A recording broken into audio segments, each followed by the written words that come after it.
Selam aleyküm. Aleyküm selam. Selamlaşma şekli de ülkede böyle.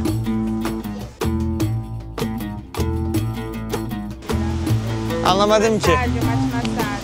Burada böyle caz.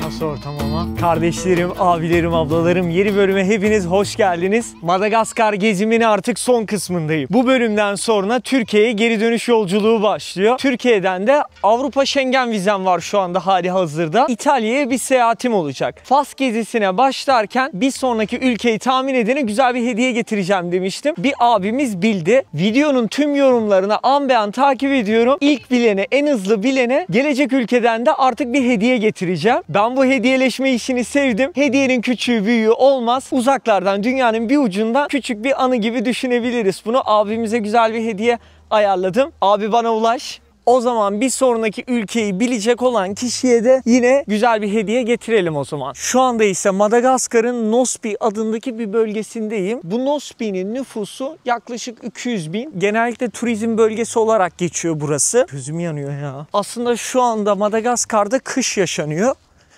Kış sezonunda olmamıza rağmen hava oldukça sıcak. Kuzeybatı bölgesindeyiz. Mozambik'e yakınız yani. Bu geldiğim bölgeye de Mozambik kanalı deniliyor. Hoy kurban olurum, sen niye ağlıyorsun ya? Sen niye ağlıyorsun? Kum bayağı sıcakmış. İnsanlar da yine burada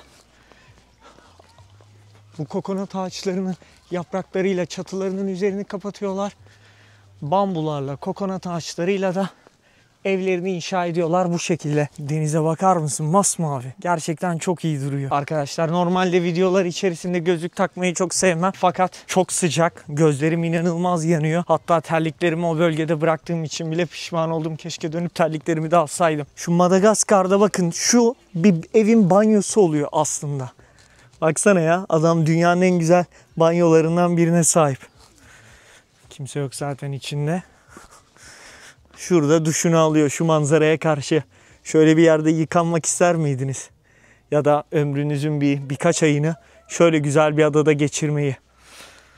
Şahsen ben isterdim ama maalesef işim gereği sürekli hareket etmem lazım.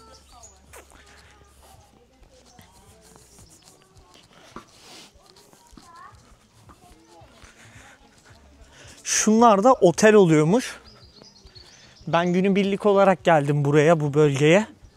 Tekrar buradan geri döneceğim. Fakat bu kuzeybatı bölgesi, yani Nospi bölgesi çok daha iyi durumda diğer o şehirlere göre. Sen biraz önce ağlayan değil miydin? Bak bir şey pişiriyor çocuk. Konserve kutusunda. Hello.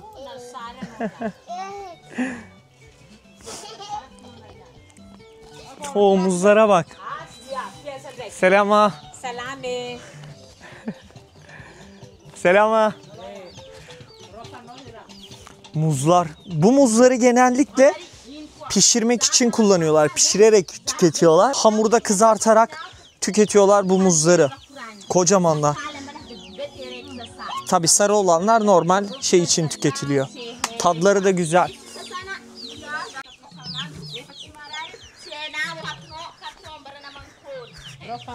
Bir evin önünde sattığı ürünler.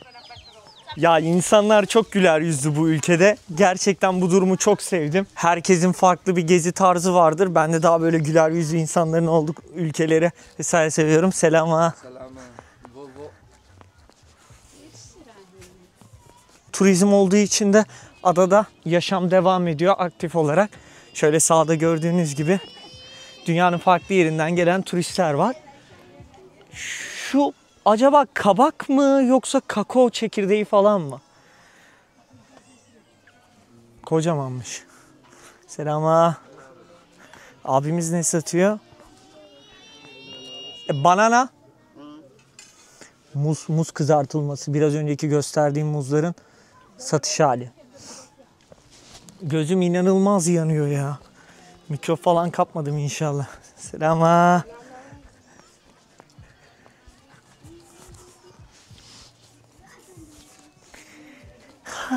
Tipe bak. Selama. Sen ne güzelsin. Şunun güzelliğine bakın. Ağzının yüzüne hep dondurma yapmış. Vahşi hayvanlar konusunda da arkadaşlar burada herhangi bir şekilde zehirli yılan yok, timsah yok. Sadece zehirli örümcekler varmış çok fazla Madagaskar'da. Aa bak ablamız. Selama. Salama Turko. Turko. Selama Tupko. Ne pişiriyorsun abla? Zebu. Zebu etinden yemek yapıyor ablamız. Burada da deniz ürünleri var. Yengeçlerin bacakları. Hemen burada ateş. Yemeğini burada bu şekilde hallediyor. Selama. Salama. Bir selamayı biliyorum. Karidesler.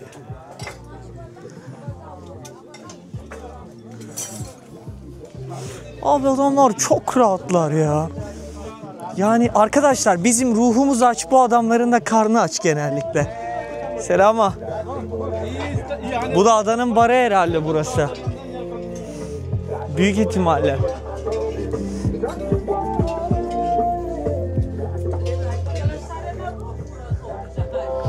Selama.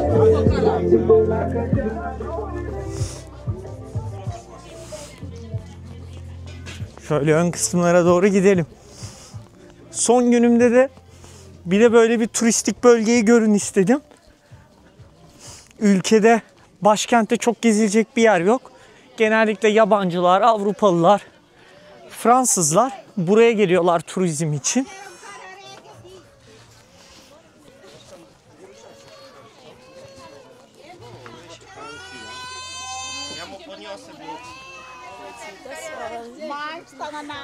Selama, selama. Vay çok iyiymiş bunlar.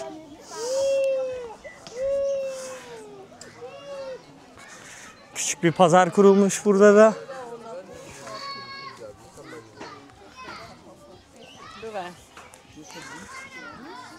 Buradaki ağaçlardan yaptıkları ürünler.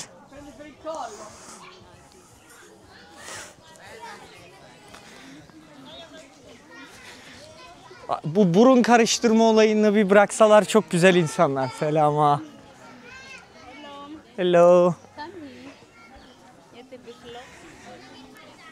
Acayip burun karıştırıyorlar sürekli.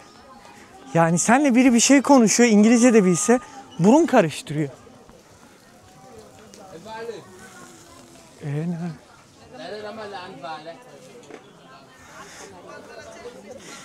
Selama. Ablam ne pişiriyor acaba? Ha, zebu eti. Is it zebu? Si. Do you speak English? No.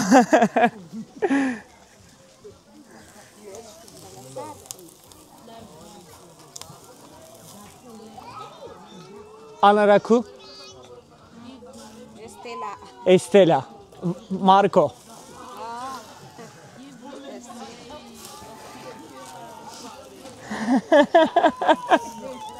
Para ver diyor fotoğraf çekiyorsan.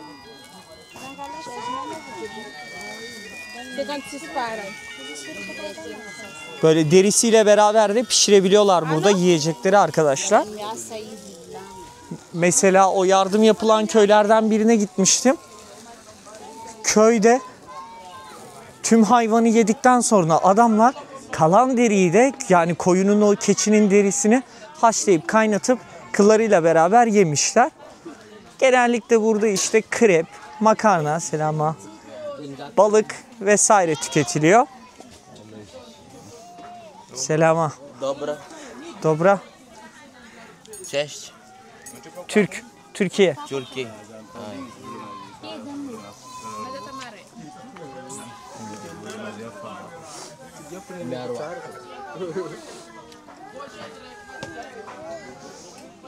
Adada yaşam bu şekilde burada. Ortam böyle. Yani bir tek burası vardı. Ben de buraya geldim Nosbi'de. Gezilip görülecek Deniz, kum, güneşi görebileceğin yer. Geldim gördüm arkadaşlar. Madagaskar dünyanın en ucundaki ülkelerden biriydi. Burası çok farklı bir coğrafya. Kolay kolay gelinemeyecek bir ülke. Ya tabii ki uçağa biner atlar gelirsin ama gelip görmek istedim. Afrika'nın kalbi. Dünyanın en fakir 4. ülkesi burası. Kapıda vize uygulanıyor tüm dünya vatandaşlarına. Eğer kalış günün 15'in altındaysa 10 dolar alıyorsun. Üstünde ise daha fazla ödüyorsun. 30 güne 35 dolar falan da. Bu şekilde vizeyle gezebiliyorsun Madagaskar'da. Selamlaşma şekli de ülkede böyle.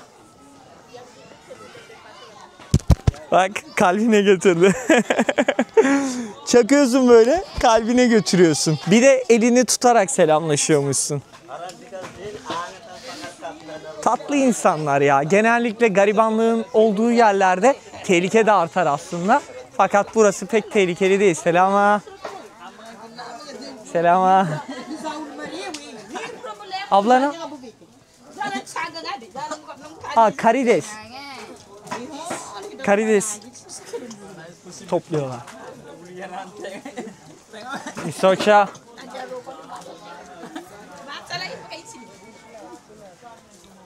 Selama.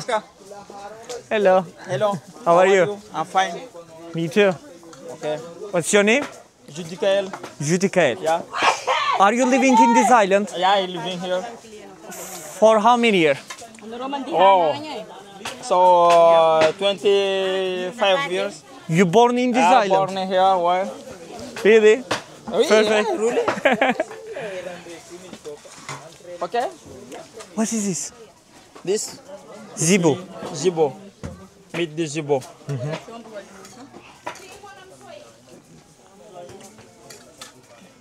Hi bro, selam. Burada da balıklar yıkanıyor. Balıklar fire. Cook the rice. Can I see? Yeah, you can. It's coconut soup. Yeah, rice with coconut. Ha, pirinçle kokonatmış bunlar da. Burada böyle pişiriyorlar. Selama. Thank you bro. Okay, thank you. Ortam böyle. Yoksul ama mutlu insanlar. Tabii ki bu edebiyatı yapmayacağım sadece. İnşallah umarım çok daha iyi yerlere gelirler. Ya arkadaşlar önceki videolarda izlemişsinizdir zaten. Önceki videoları izlemeyen varsa ülkeden safir çıkıyor. Yani buradan Avrupa'daki vitrinlere uzanan o değerli taşlar, mücevherler çıkıyor burada. Fakat maalesef ki dağıtımı Fransızların elinde ve Kanadalıların Fransızların elinde. 1960 yılına kadar Fransa sömürgesi olarak kalmış burası. 1960 yılında bağımsızlığını almış bir ülke.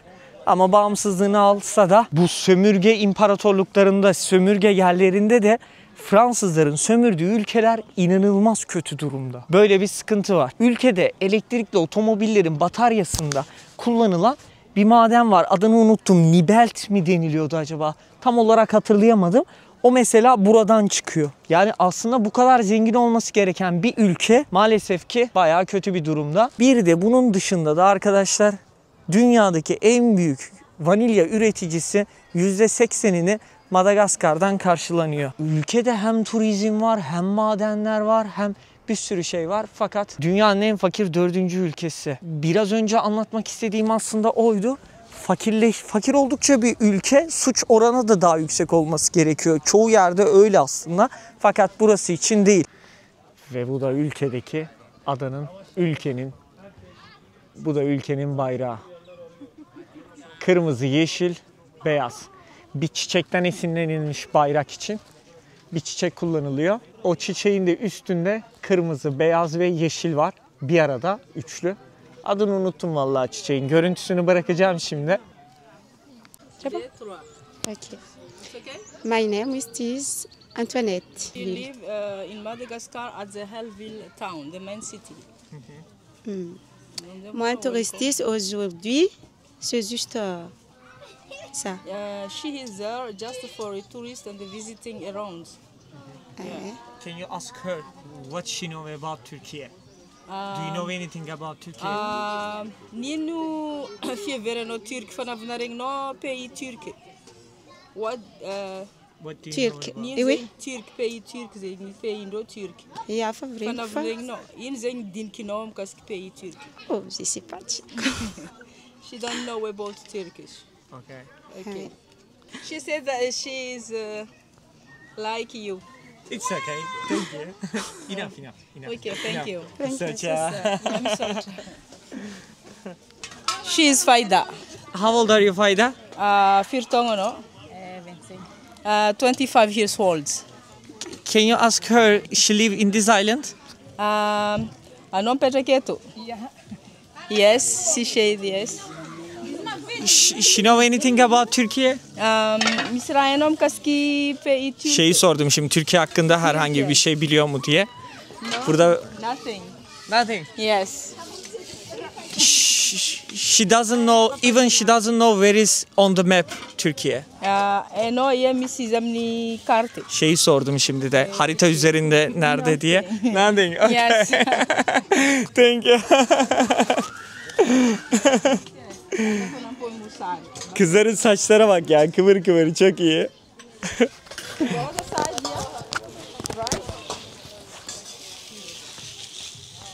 Can you ask her like how about earning in a day?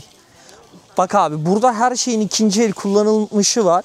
Yani kadın iç çamaşırını bile ikinci el olarak satıyorlar. Burada kullanılmış ya da ikinci el çorap bulmanız da mümkün yine aynı şekilde. İnsanların tipi çok daha değişik burada.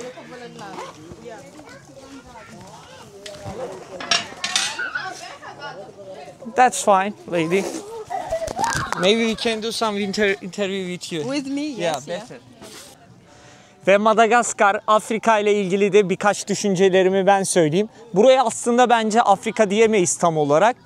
Çünkü hem Afrika kıtasında yer alıyor hem de Asya kültürü yaşanıyor ülkede. Zaten adamların asıl ana kökenleri, ataları Asya'ya dayanıyor. Borneo adasından, Endonezya'dan, yani Malezya açıklarındaki o adalardan gelen denizciler 1500-2000 yıl önce falan gelmişler buraya. O zamandan beridir yaşam varmış ve aynı zamanda işte Mozambik'ten, Kenya'dan, Tanzanya'dan, yakındaki ülkelerden toplanan gelen mix bir toplum. Kusura bakmayın, güneş gözlüğü takıyorum. Normalde çok sevmem videolarda güneş gözlüğü takmayı ama hava inanılmaz sıcak. Gözümü açamıyor. Ya benim normalde gözler zaten çekik, ufak, iyice yok oluyor. Durumlar böyle. Yakınında işte Mozambik var. Bu bulunduğumuz alanda Nosy Be açıklarındaki bu adanın Mozambik kanalı diyorlar bu kısma. Hemen çok yakın bir mesafede Mozambik'e ulaşılabiliyor. Tayland gibi olabilir mi? Değil tabii ki. Ama buraya da Fransızların Tayland'ı diyorlar. Genellikle işte şeyleri falan çok görüyorum o etrafta. 60-70 yaşındaki adamlar İşte 18-19 yaşındaki kızlarla falan geziyorlar. O yüzden büyük ihtimalle Fransızların Tayland'ı diyorlar.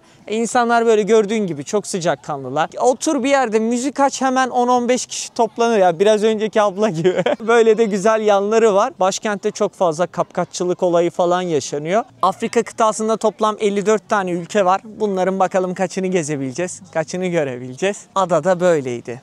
Bu adayı da geldik, gezdik, görmüş olduk. Artık yavaş yavaş Türkiye'de de yaz yaşanıyor. Buradan sonra İtalya yolculuğu var, İtalya seyahati var. İtalya'dan, hatta videonun başındaki gibi, İtalya'dan sonra gideceğim ülkeyi doğru tahmin edene oradan da güzel bir hediyeyle dönerim. Oynat bakalım. Turda da yemek olarak şöyle bir balık geldi ızgarada.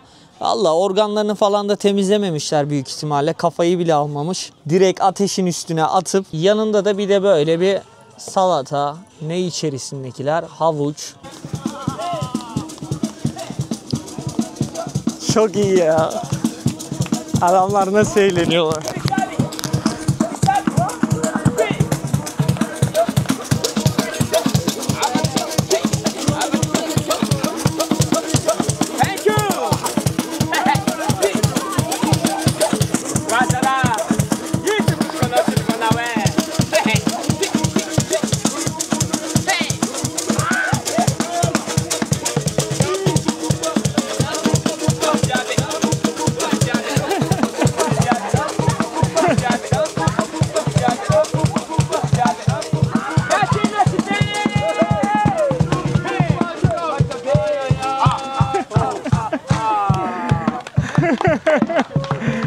Bayağı iyi ya.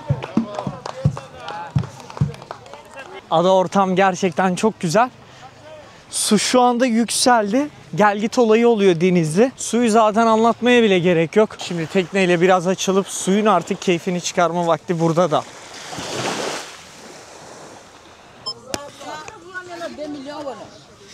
Şimdi Afrika örgüsü dediğimiz olaydan selam ha. Afrika örgüsü dediğimiz olayı tam olarak kızlar bunu yapıyorlar. Kokonat yağıyla açıyor saçları bir güzel. Daha sonra bunu uyguluyor.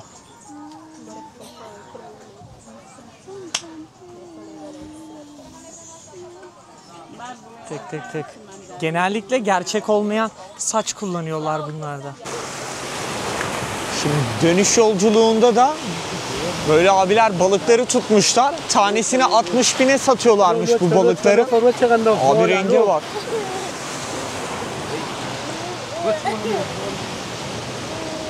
Şu sattıkları kocaman balıkları da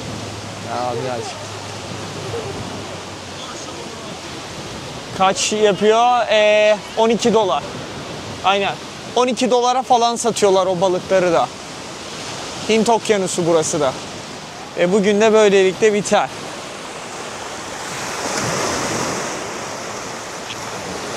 Sahilde de burada kızlar masaj yapıyorlar. Masaj hizmeti veriyorlar. Hello. Masaj. How much masaj? How much price? Anlamadım ki. Burada böyle açık havada direkt sahilde masaj yapıyorlar.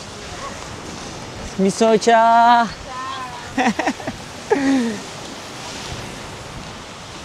Bak mesela abimiz masaj yaptırıyor direkt. Tayland'da efsaneydi masaj.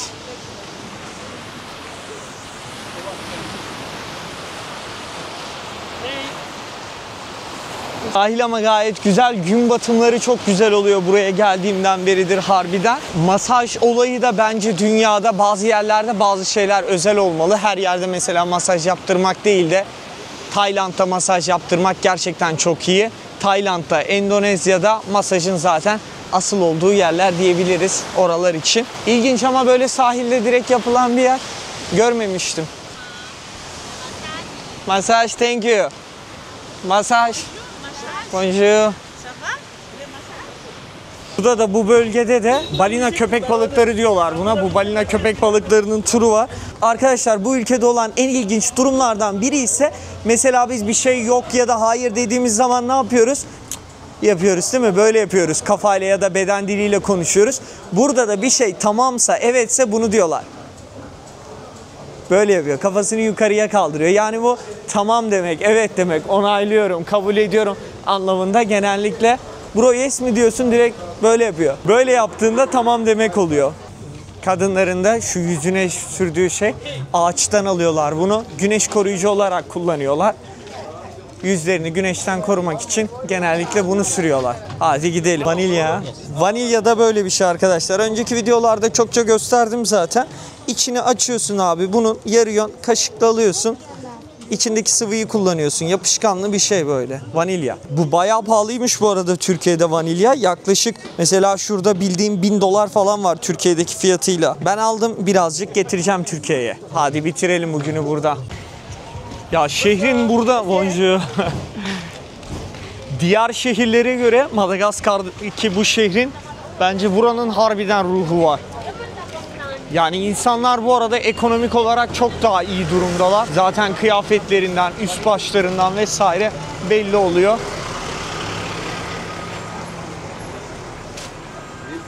Arabalardan, tuktuklardan şey yok zaten burada çok fazla. Diğer şehirdeki gibi bisikletli, yani bisikletle ulaşımı sağlayan neydi onun adı? Ha, pus adında bir şeydi mesela. Onlardan yok burada. Yollar falan da düzgün. Her şey var. Selama. Gençler ne yiyorsunuz ya? What is this? What's that? Cola. Pakula. Cola. Cola. Bu ne ya? Misocha. Değişik bir meyve. Meyve herhalde ya da kuru yemiş. Abi niye denemiyorsun der gibi sesinizi duyuyorum ama gençler çok sinek var. Son dakikada artık zehirlenmek istemiyorum tabii ki. Yiyorlar ya bunu. What is this? Tat. Okay. So, do you speak English? A little bit? No English? Just. Malagasy. Okay. Yeah. Yiyorlar ya şunlara. Çok ilginç. Kat. Anlamadım vallahi. Oturmuş yiyorlar. No, I didn't try. I didn't try before.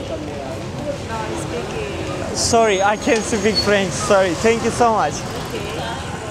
Thank you. Misocha. Vallahi enteresan bir şey. Kat adında.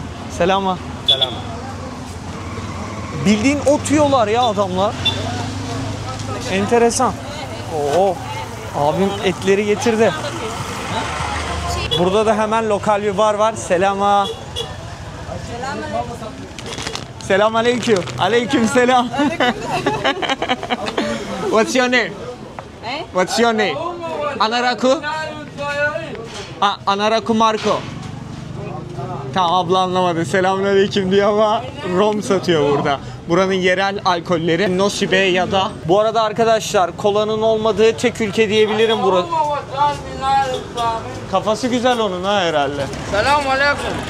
Aleyküm selam. Ben Birbeling in Dragdos in Vekati and Freeman. What is this? Sound system Arbra Magic. Arbra Magic. Kafa yapıyor bu büyük ihtimalle. Bir Tamam. ot bu. Şuradaki oturanlar da bunu Çünkü şurada oturanlar da bunu kemiriyorlardı. Ortam böyle. Bir de konuştuğum bazı insanlar, İngilizce bilenler özellikle burada Türk dizilerinin popüler olduğunu söylediler. Bir televizyon var ama Türk dizisi değil, büyük ihtimalle Fransız dizisi oynuyor. Nosibe'de böyle bir yer. Ağırlıklı turistlerin, Fransızların olduğu, Fransızların geldiği, burası için direkt Fransızların Tayland'ı diyorlar. Başkent tehlikeliydi. Başkentte çok gülen eden insan yoktu. Ama bu diğer şehirlerin hepsinde insanlar gülümsüyor. Selam verdiğinde herkes selam veriyor direkt. Ve arkadaşlar ülkede de nüfusun büyük çoğunluğu Hristiyan. %15'lik, 20'lik bir kesim. Selamünaleyküm diye. Geri kalan o kesim ise Müslüman. Bu Müslümanların da içerisinde genellikle Şialar. Haydi o zaman gidelim artık. Çok iyi ya. Hep kıvırcık saçlarım olsun istemişimdir. Bu kadar ekonomiden, her şeyden bahsediyorken de ülkeye gelen Türkiye'den bazı ürünler var. Mesela işte bir biranın fiyatı ortalama 1-1,5 dolar falan. İçecekleri genellikle böyle şişede satıyorlar. Buradaki bir şişede 1 dolardan daha düşük bir fiyatta. Alkol çok ucuz. Genellikle bu fakir ülkelerde alkol hep ucuz olur. Kocaman bir şişeyi, yani burası için tabii büyük bir para. 1,5 gün, yaklaşık 3 gün falan çalışması lazım adamın şöyle bir şişeyi almak için. Zaten eline para geçince de direkt alkol alıyor. Vallahi bu markette bulamadım ama Türkiye'den gelen bazı ürünler var, görmüştüm. Makarna çok görüyorum genellikle yabancı ülkelerde Türkiye'den gelen. Bir yerde de böyle Türk ürünleri falan gördüğüm zaman, eğer zor gezilen bir ülkedeyse kesinlikle alıp çantaya atıyorum Türk ürünü. Gece hayatıyla da bayağı ünlüymüş burası zaten. Yol üzerindeki bu kısımda özellikle sahile yakın hep barlar falan var. Hava çok sıcak olduğu için gün içerisinde böyle akşama doğru yaşam başlıyor.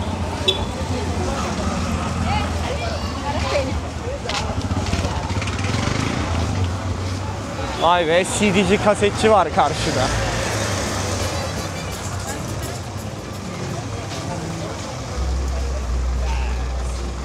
Ortamımız böyle.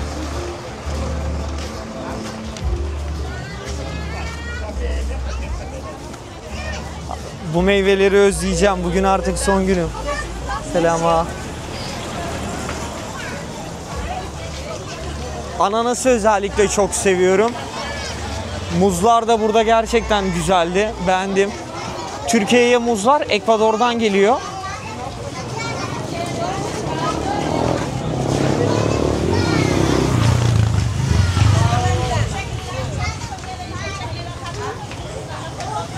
Ve artık gitme vakti. Beyaz olduğum için herkes gözümün içine bakıyor böyle yolda yürürken.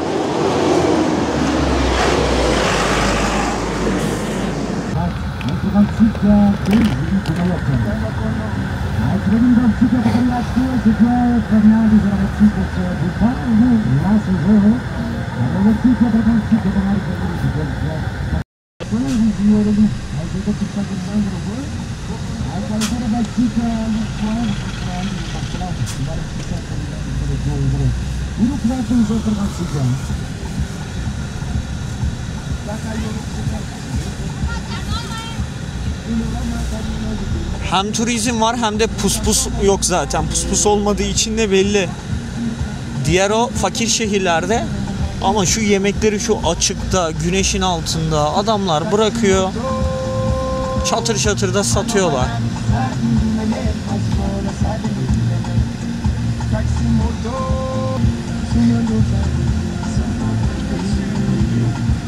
Her iddiasına girelim buraya. Tuktukları ve otel olayını Hintliler yapmıştır. Çinliler de genellikle dünyanın farklı yerlerinde limanları işletiyorlar. Bir yer özellikle ada ülkesi ise ya da limana çıkıyorsa orayı Çinliler gelip işletiyorlar. Ve o cennet gibi adadan şimdi ise gerçek yaşamlarının olduğu başkente geri döndüm. Artık Türkiye'ye geri dönüş yolculuğum başlıyor. Biraz fazla uykusuzum. Gece uçuşuyla buraya geldim. Buradan da tekrar Etiyopya'ya, Etiyopya'dan da İstanbul'a. Bu nehir bu adamların her şeyi abi. Hem burada yıkanıyorlar, hem elbiselerini yıkıyorlar gördüğünüz üzere. Hem bu suyu yemeklerinde kullanıyorlar. İçmek için kullanıyorlar her şeyleri. Tabii ki dünyanın birçok yerinde olduğu gibi burada da kadınlar direkt elbise yıkama olayındalar. El sallayınca el sallıyorlar ha.